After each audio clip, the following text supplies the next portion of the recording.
Hola, buenos días. Hola, no sé si me oye. Sí, Perfecto. Muy bien. voy Buenos a, da- días. voy a darle entrada. Buenos días. Muchas Hola, gracias. amigos de Atando Libros. El día de hoy estamos con Rodrigo González, autor de Tiempo de Fuego, y agradecemos, como siempre, al Fondo de Cultura Económica el que nos brinda la oportunidad de platicar con estos autores. Rodrigo González, bienvenido a Atando Libros. Gracias. Hola, ¿cómo estás? Muchas Muy gracias bien. por recibirme. Muchas No, gracias por a tu usted. amabilidad de querer platicar conmigo.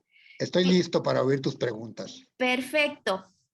Pues primero, quiero decir que leí el libro y quiero empezar con una cuestión. Se habla mucho y por todos es sabido el movimiento de 68, la Liga 23 de septiembre, el halconazo, son temas que comúnmente se tocan en muchas novelas. Tenemos muchos ejemplos, pero este libro, Tiempos de Fuego, me parece que es una mirada pocas veces vista porque empieza con la historia de un estudiante que está inmerso en este ¿Sí? ambiente de finales del 60, o sea, pegadito días antes del movimiento 68, y es una mirada interna primero a la parte de este mundo universitario. Entonces, yo quisiera preguntarle primero si es una experiencia propia o algo tiene que ver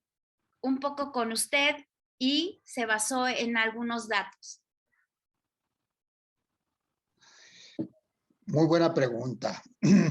En primer lugar, debo decir que aunque la cámara está fallando un poco, creo, debo decir que efectivamente el mencionado protagonista de la novela soy yo mismo, todas esas son experiencias mías, directas, personales, íntimas, forman parte de mi vida o formaron parte de mi vida. Hasta que un buen día, después de pasados muchos años, decidí ponerlo por escrito porque yo soy escritor, es mi medio de expresión, he escrito otros libros, no todos se han publicado porque no siempre hay presupuesto en las editoriales.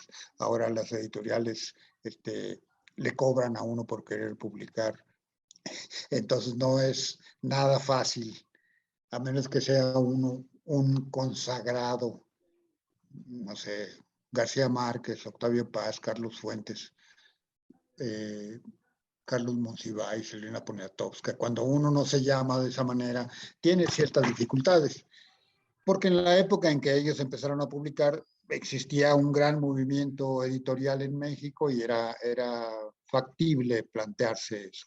Ahora ya es muy distinto. Y sin duda alguna, desde la primera página hasta la última de ese libro, estoy yo. ¿Por qué quise hacerlo en primera persona? Para expresar más, en forma más clara, la voz directa del protagonista. No me gusta mucho esto de, me parece un poco narcisista, un poco ególatra, pero lo tuve que hacer así porque no quise recurrir ni a libros ni a estudios sociológicos o históricos, sino quise rescatar literariamente, no el testimonio de una generación, como a lo mejor se ha pensado, sino rescatar mediante la literatura esa experiencia de, que viví junto con tres compañeros, es decir, con un compañero y dos compañeras, que somos los que aparecemos ahí más o menos. ¿Qué estábamos? Estábamos en que la primera persona y el protagonista, pues se pretende que sea yo mismo quien rescate esta experiencia, esta peripecia de huir de la Dirección Federal de Seguridad cuando nos acusan de determinadas acciones y pues no es el caso, ¿verdad? Era imposible decir, me rindo, pero soy inocente, porque en ese momento pues me secuestran y me desaparecen o me pasa algo peor, ¿no? Entonces, puedo decir que no recurrí entonces a ningún estudio histórico, sociológico, de alguna manera, a algún trabajo que ya estuviera escrito, porque no quise contaminar esa experiencia con conceptos. Quise trasladar las vivencias tal como yo las recordaba y no convertir esta novela en un libro diferente, en un libro, en una investigación o en una obra académica, una obra histórica o algo así, sino lo más personal, lo más transferible directamente de mí como personaje, de mí como autor, hacia una persona que es el lector. Claro. Ahora, entendemos esa parte, pero creo que este libro sí nos muestra este micromundo estudiantil que pocas veces es ahondado, porque nos lleva obviamente la migración del personaje del campo a la parte de la Ciudad de México, se inserta dentro de este mundo de ciudad universitaria, de los distintos grupos que se van existiendo y bueno, ocurre el 2 de octubre. Después del 2 de octubre, pues se va reconformando el movimiento y obviamente yo siento que como nos los muestra usted, es ya un movimiento descabezado, pulverizado en distintas facciones que nos va usted platicando a lo largo del libro y yo subrayé algo que creo que engloba muy bien esta parte. Dice, el movimiento ya dejó de ser estudiantil, ahora hay más bien una agitación social muy próxima a la insurrección, al menos en las escuelas superiores, argumentaba Martínez. Es lo que dice. Entonces, nos va mostrando si este mundo de los estudiantes, de las distintas corrientes, y también nos van mezclando con eventos históricos, lo cual pues nos da una referencia de lo que estaba sucediendo vista desde los ojos de un estudiante que está en la Facultad de Derecho, que se relaciona con otras facultades y que van integrando movimientos, yo diría un poco amorfos, con esta esperanza de volver a retomar el poder que perdieron en el 68 por la cuestión esta de la matanza. Y también por ahí pues aparecen personajes como Echeverría y bueno, también nos marca sucesos, ¿no? Que creo que a nivel estudiantil de esta generación que perdió la inocencia, mi papá estudiaba en la facultad, en la UNAM, estudiaba matemática aplicada y él siempre me decía, creo que fuimos una generación que tuvo la esperanza y que el 68 la mató. Entonces, de repente nos muestra ahí usted también el sentimiento de la muerte del Che, que era un emblema, ¿no? Para toda esta generación y sigue siendo la parte de este resurgimiento de la esperanza con la subida al poder de Salvador Allende y bueno, que en ese momento se pensaba que la izquierda estaba tomando fuerza en Latinoamérica y bueno, ya veríamos después lo que sucedió, esta parte de las Olimpiadas, pero nos retrata usted el sentimiento de esta generación joven de estudiantes. Entonces, creo que sí es un viaje por el interior del mundo estudiantil y visto desde la parte de una juventud que, pues tristemente, quería volver a conformar un sentimiento fuerte. No sé a usted que esta situación, qué es lo que le pretende comunicar a las actuales generaciones, ¿no? Que creo que andamos un poco perdidos por ahí. No, yo no creo que estén un poco perdidos, creo que están luchando en otras condiciones, en condiciones muy difíciles, a veces minimizados por la cultura digital, a veces meramente convertidos en productos digitales, las personas, pero a mí me parece de una gran creatividad toda la actividad juvenil de ahora. Por supuesto, hay tecnologías que nosotros no conocimos, pero no es eso lo único que ha cambiado. La lucha continúa con otras formas, con otras dinámicas, con otras estrategias, pero si nos fijamos, ¿dónde están las masas ahora? ¿Dónde están los pueblos? ¿Dónde están las sociedades. Están en la calle, están caminando por las carreteras de país a país, buscando un sueño que es inexistente, que es la posibilidad de vivir en paz, próspero y sin que nadie te eche de su país o de su pueblo. Todos estos migrantes que ahora vemos, que lo mismo vienen de Bielorrusia a Europa, pasando por Polonia, que lo mismo vienen de África hacia Europa, en el Mediterráneo, que lo mismo vienen de Haití hacia Cuba o hacia Venezuela o cruzan América Central caminando miles de kilómetros. Esas son las sociedades de ahora. Esas son las masas que ahora quieren vivir. Lo único que quieren es vivir, que las dejen vivir en paz en algún lugar. Tienen el sueño de poder vivir, por ejemplo, en Estados Unidos o en un país similar. Pero muchos se conforman con llegar a México, con salir de Bielorrusia, con salir de Afganistán o salir de uno de estos lugares súper peligrosos. La gente nace y solo quiere vivir. Yo también. Todos queremos eso. Nuestro instinto fundamental es sobrevivir, seguir viviendo.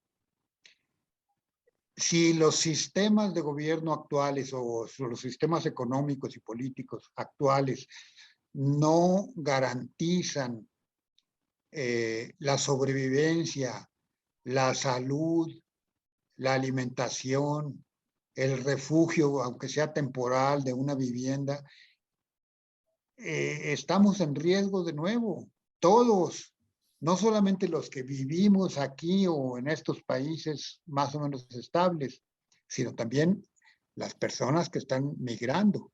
Claro. Y esta situación parece no inquietar a los gobiernos. El gobierno de México ha dicho y ha hecho cosas por, digamos, paliar de alguna manera la situación tan tremenda por la que están atravesando. Y ese no es el único cambio que ha ocurrido. La gente no tiene trabajo, la gente no tiene dinero para comprar comida, la gente está viviendo bajo de un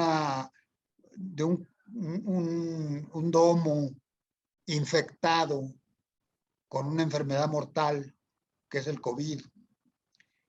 Pero yo no creo que todo esto se arregle a base de novelas.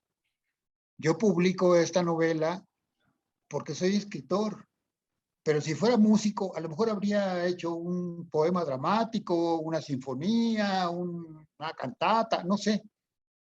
O si fuera teatrero, habría hecho una función de teatro. Si fuera músico, si fuera pintor, habría pintado un cuadro, un mural. Pero soy escritor, lo único que puedo hacer es escribir libros, aunque sean novelas, aunque sean libros de ficción, porque a pesar de retratar situaciones reales, históricas, se le puede dar un tratamiento de novela y convertirlo en algo diferente a un libro de historia o a un libro de sociología. No, no creo que un escritor de ficciones no tenga nada que decir sobre las cosas que pasan históricamente. Claro que tengo mucho que decir. Claro, y sobre todo porque te lleva a la reflexión, ¿no?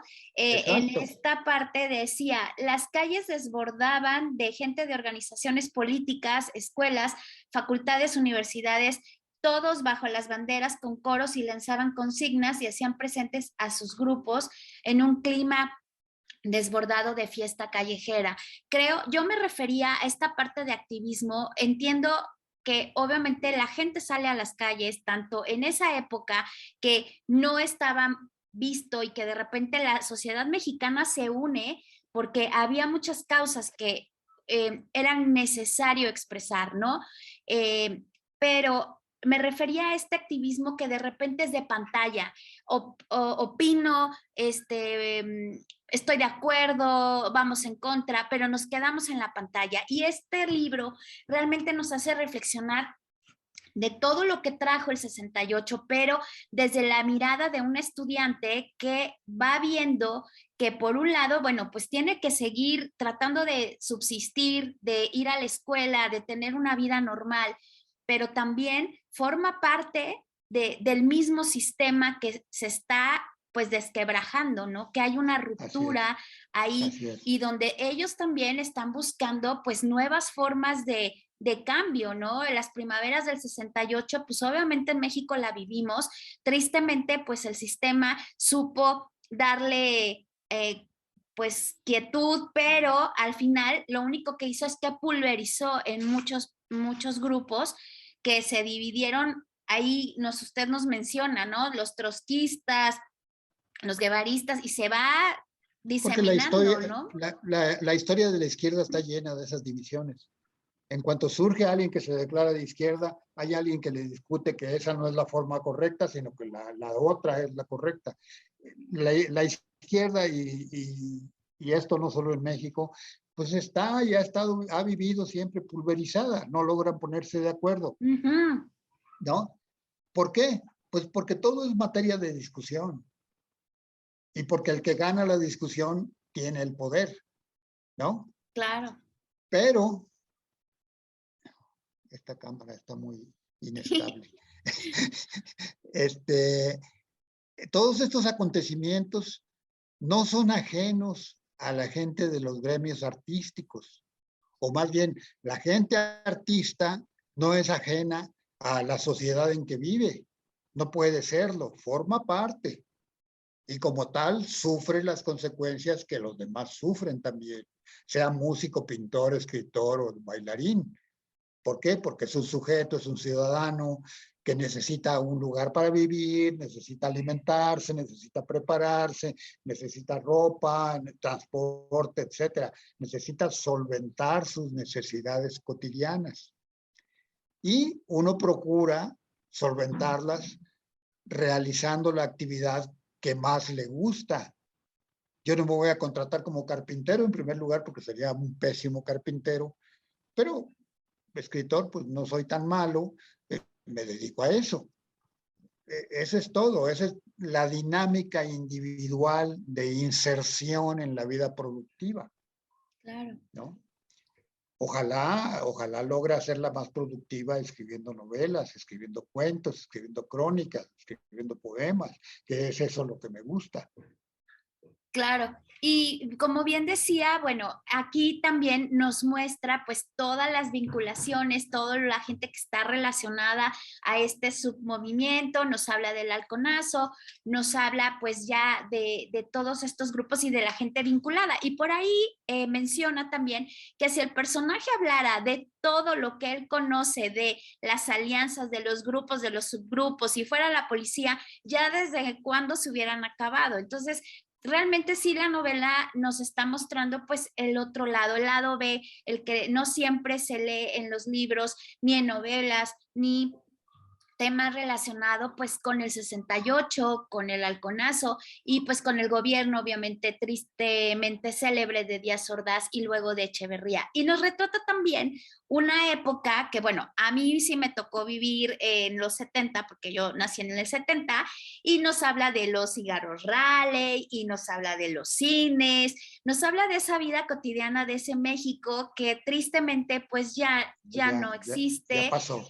Nos habla de los troles, los trolebuses, de los lugares icónicos, Bellas Artes, San Cosme, nos habla también de películas del Ciudadano Kane, y bueno, nos va rodeando como que de este halo de nostalgia de la gente como mis papás, por ejemplo, que siempre hablaban del 68 y que decían, bueno, mis papás se casaron el 6 de julio del 68 y ellos ya vivían en Loma Hermosa, y entonces mi papá siempre decía, oíamos las botas de los soldados andar, y mi papá estudiaba en CEU, y era como una época agridulce, y esta parte de, pues éramos jóvenes, éramos estudiantes, pero pues vimos que el gobierno de plano truncó esa manera y esa vía de expresión. Entonces, creo que sí retrata muy bien la parte de la época. Creo que es un ejercicio diferente de ver estos sucesos que duelen todavía y que tienen una marca tanto en los abuelos, en padres y bueno, generaciones como la mía, que de repente a la distancia la vemos con cierta añoranza, porque igual y nos tocó la suerte todavía de vivir con esas pequeñas cosas y esos guiños que usted hace. Y bueno, es un libro que la verdad yo recomiendo si uno quiere entender de otro punto de vista estos movimientos y en lo que derivaron. Te agradezco mucho lo que me dices porque sé que eres receptiva y sensible a todas estas realidades que no te tocó directamente conocer. Cuando uno lee una novela que habla del pasado, bueno, pues agradece doblemente, ¿no? Porque, primero, porque si está publicada, lo más probable es que esté bien escrita, bien hecha, bien confeccionada. Y segundo, porque es una puerta a un mundo que no le tocó ver al lector, ¿no? Sino solamente oír referencias del abuelo, de la abuela, de la tía, del tío, en fin, de las generaciones anteriores, ¿no? Y qué bueno que lo recomiendes, no solo porque sea mi libro, sino porque significa que hay personas que todavía leen, Pues ¿no? aquí en Atando Libros siempre hacemos viajes a la época basándonos y teniendo como guía los libros. Y creo que esto también nos lleva a viajar en esa etapa y también entender un poco el origen de este sistema también de represión, porque el personaje, como decía usted al principio, también es perseguido, es reprimido por estos sistemas de seguridad tan grandes y este poder del Estado en esa época que pues era dictatorial, ¿no? No se movía la hoja del árbol, mi padre decía, sin que el presidente de la República sepa. Y creo que en este personaje se refleja. También por ahí hay una historia de amor. Vemos que el personaje es medio coquetón, de repente anda con Pita y luego coquetea con Lara. Entonces tiene todos los ingredientes esta novela, la verdad. Cuando uno es joven es así, ¿verdad? Así Sí, es. creo que sí. Confieso que sí. Y confieso que las mujeres me gustan mucho, siempre me han gustado y no he tenido más que buenas experiencias con mujeres, muy buenas experiencias. He tenido grandes amigas, he tenido grandes compañeras, he tenido grandes maestras en la universidad, en las escuelas de educación superior donde he estado. En fin, eh, ocupan un lugar muy especial las mujeres en mi vida y en mi obra.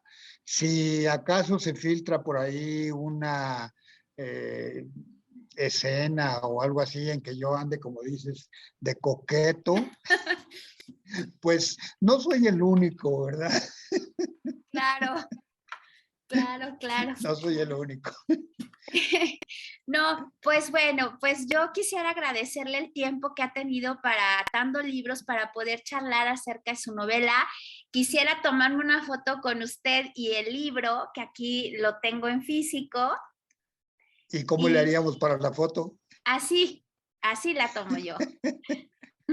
Aquí en la pantalla. Así es.